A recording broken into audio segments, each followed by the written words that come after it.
नमस्कार मित्रों, मैं डॉक्टर राजकुमार हिंदी नवजीवन चैनल में पुनः आप लोगों का स्वागत करता हूं। राजा दशरथ केकई का संवाद चल रहा है।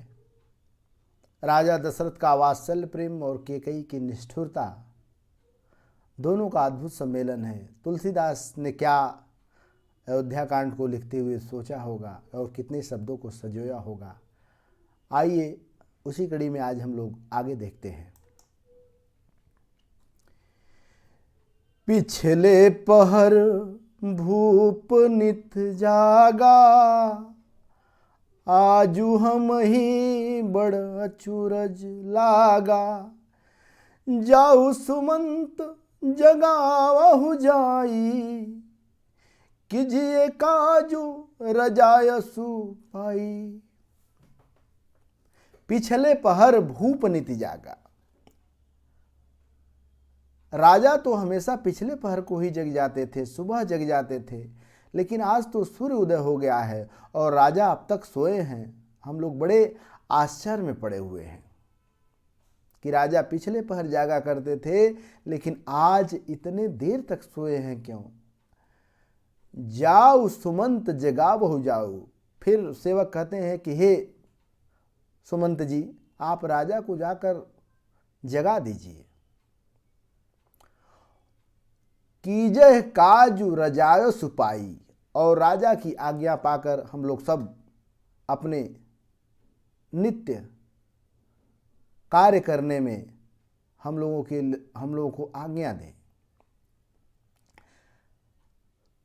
सारे सेवक कहते हैं कि सुमंत को कि जाइए राजा को जगाइए, राजा जगे और हम लोग को आज्ञा दे। गय सुमंत्रु तब राउर माही, देखी भयान जात डराई। धाई खाई जनु जाई नहेरा, मानहु विपद विषाद बसेरा। गए सुमंत तब राउर माही। सेवक जब कहे तो फिर राजा सुमंत्र महल में प्रवेश किए।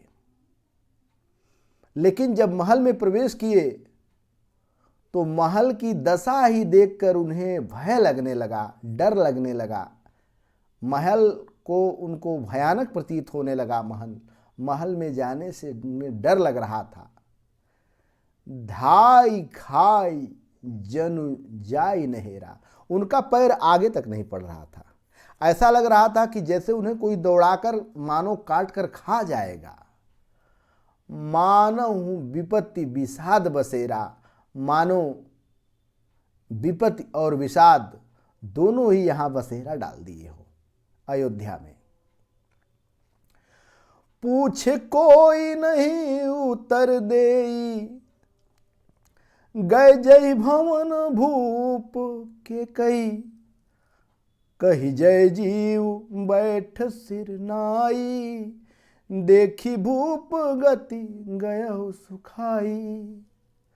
पूछ कोई न उत्तर दे। जब उन्होंने किसी से पूछा तो कोई जवाब नहीं देने वाला है। गए जे भवन भूप के कई। और सीधे वहां पहुंच जाते हैं जहां राजा दशरथ और केकई जिस महल में दोनों सीधे राजा केकई और जनक के महल पहुंचते हैं। और फिर कही जय जीव बैठ सिर नाऊ।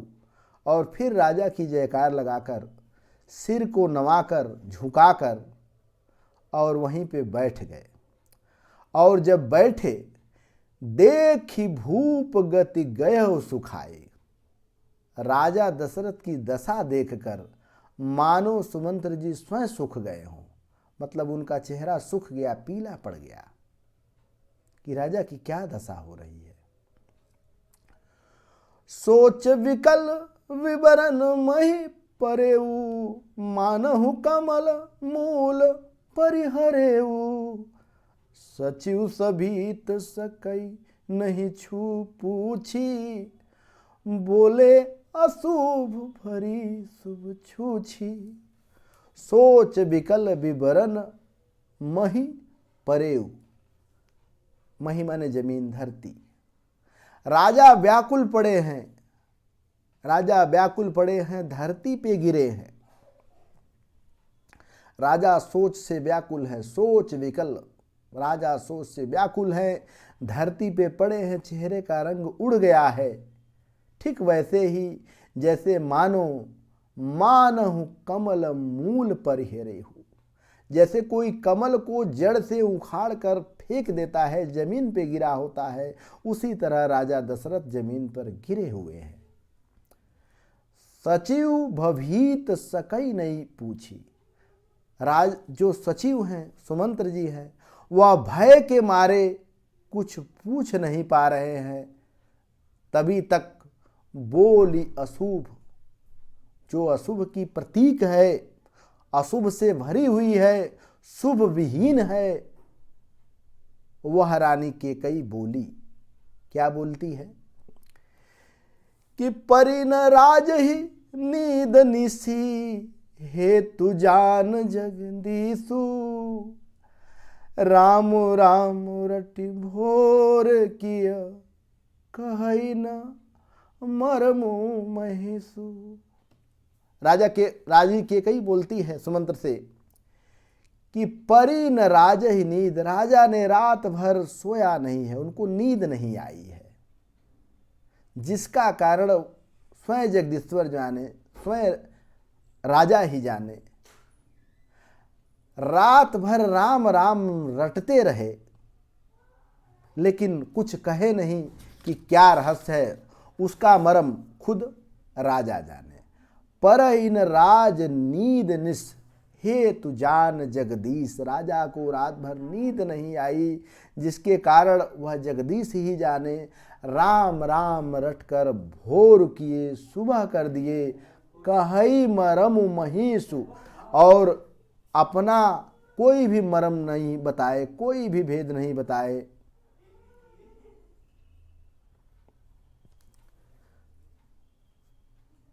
आइए एक बार पुनः देख सकते हैं। पिछले पहर भूप नित जागा, मतलब पिछले पहर भूप, राजा दशरथ हमेशा पिछले पहर को जागते थे, लेकिन सेवकों ने देखा कि आज तो बहुत बड़ा अचरज है कि अभी तक जागे नहीं।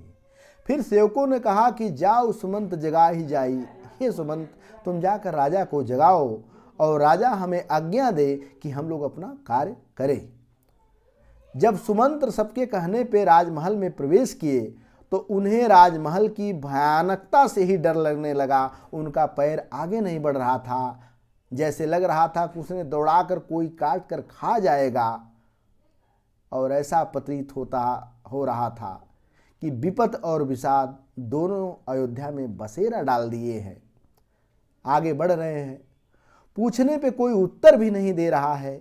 फिर सीधे वह जो है कि राजा दशरथ और केकई के भवन में पहुंचते हैं और वहां राजा की जयकार लगाकर फिर सिर नवाकर बैठ जाते हैं। और जब राजा की दशा देखते हैं तो वे स्वयं सूख जाते हैं, उनका चेहरा सूख जाता है, हवा उड़ जाता है। राजा सोच से व्याकुल है, सोच विकल, सोच से व्याकुल है। पृथ्वी पर पड़े हैं, मई परे, मई माने पृथ्वी, पृथ्वी पर पड़े हुए हैं, मानो उसी तरह पड़े हुए हैं जैसे कमल को जड़ से कोई उखाड़ कर फेंक देता है। जो सुमंत सचिव हैं वो भय के मारे कुछ प्रश्न ही नहीं पूछ रहे हैं। इसी बीच केकई जो अशुभ से भरी है, शुभ विहीन है, केकई बोलती है कि राजा को रात में नींद नहीं आई, राजा दशरथ को रात में नींद नहीं आई, उसका हाल खुद वह स्वयं जाने, जगदीश्वर जाने। रात भर राम राम करते हुए सुबह किए हैं, लेकिन अपना भेद नहीं बताए हैं, किसका कारण है कुछ नहीं बतलाते हैं। ध्यान दीजिएगा कि इसमें सीधा फिर वही है कि रानी केकई की निष्ठुरता यहाँ दिखाई दे रही है, राजा दशरथ का विलाप दिखाई दे रहा है। राजा दशरथ राम राम रटते हुए को भवन में सुबह कर दिए हैं। कुल मिला जुला के जहाँ मानव जानव रहता है वहाँ पे उत्प्रेक्षा अलंकार होता है, ध्यान रखिएगा। तुलसीदास की भाषा अवधी है, ये भी ध्यान रखने की ज़रूरत है। और आज की व्याख्या यहीं पे समाप्त होती है। बहुत बहुत धन्यवाद। बने रहिए आप लोग हिंदी नवजीवन चैनल के साथ।